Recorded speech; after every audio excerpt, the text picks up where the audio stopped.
Brennan, how'd it go out there today? Actually pretty good. Yeah. Didn't start off too good, but then it kind of picked up a little bit after we talked about the committing. Then it really got a lot better. Really? Yeah. Tell me about that.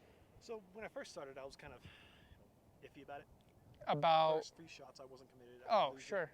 Lose it. Yeah, you said you were hitting like 2s or 3s. Right, and then we talked about just choosing to be committed, and then there, like for instance, number 4 when I made the birdie, I was committed to each shot. I just hit them both on the toe. But on that tee shot, I was committed to a 5.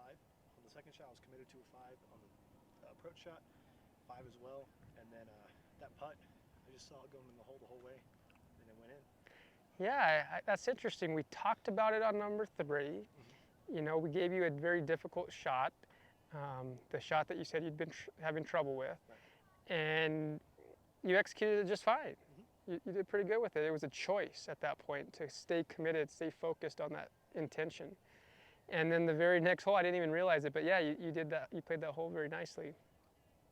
Oddly enough, now hearing it from you, you had mentioned that you were struggling with putting as well, and on that putt, you saw it going in. Now, did you see it the whole reverse thing like you talked about? So, or did like you? For instance, we're looking at that hole. Sure. Right there. You got 12 o'clock, 6 o'clock, and so on.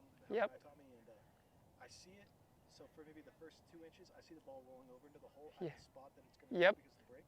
Then I see it in reverse back to my feet. Interesting. And then I see myself hitting the putt, and I'll see the putter strike it, rolling in. Then when I'm seeing it strike it, that's when I'm stepping in, and I see myself striking it. Then here I'm tracking it going with my practice putts, and I step up and I see just the last 2 inches of it falling in the hole right before I hit it. Yeah. But I don't hit the putt until I see that final roll into the hole.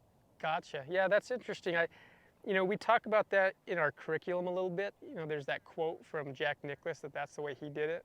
He saw the ball, on the green or wherever he wanted to finish. He saw it come back, and then he saw it, himself play the shot and the whole thing. And that's very different from the way I think about it, and I've heard others think about it. But it's interesting to hear guys having said that. It feels very comfortable. Yeah. So it's a little bit difficult if he's got a lot of curvature from the reverse aspect of it, because you're trying to see a fade as it going left, and that kind of makes sense. Yeah. But then when I see myself standing and hitting it, I see that clear as day. Yeah. And I feel it as well. I feel impact.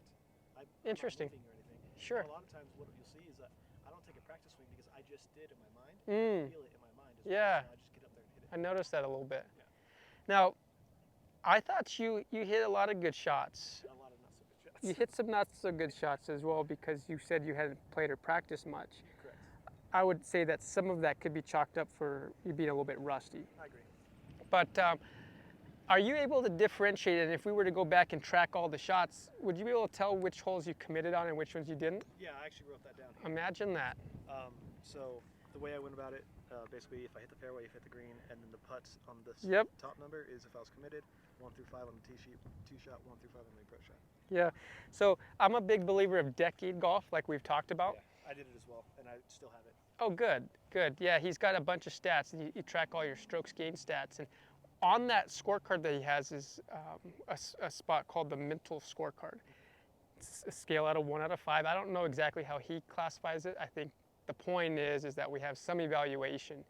And I think that, a tour player's up in the 90-95 percentile of keeping up, with their mindset throughout the round. And that's obviously really high. And so if you went through a round and you saw where you were at mentally, now you have something that's quantitative that we could evaluate and track over time and hopefully see some improvement from. I agree. And maybe we would start to see some correlation between the good focus and the good shots, and then ultimately the higher percentage of shots in a round and the overall score. So is that the first time you've done that, or is that something you do all the time? That's something I do mostly. Okay. Recently, because we went to that class of mental game and 1 through 5, that's when I adopted that. Got it. But I would put C if committed, and then an N if I wasn't committed. Yeah. Back when I was in high school. I'd love to start seeing like percentages after the round as to how well you commit. Yeah, the total. I normally do the average, but the percentage would be the same thing. Yeah, same idea. And then start to see if we can improve upon that. I like it. Yeah. That would involve me playing a full round of golf, which I also approve of. Yeah, we're going to need to play a little bit more golf. You know what's interesting is you could do that on the range too. You don't need to be on the course. You should be evaluating that on the range in practice. That's what I do with my students, but I don't always practice what I preach. I hear you. Yeah. I hear you.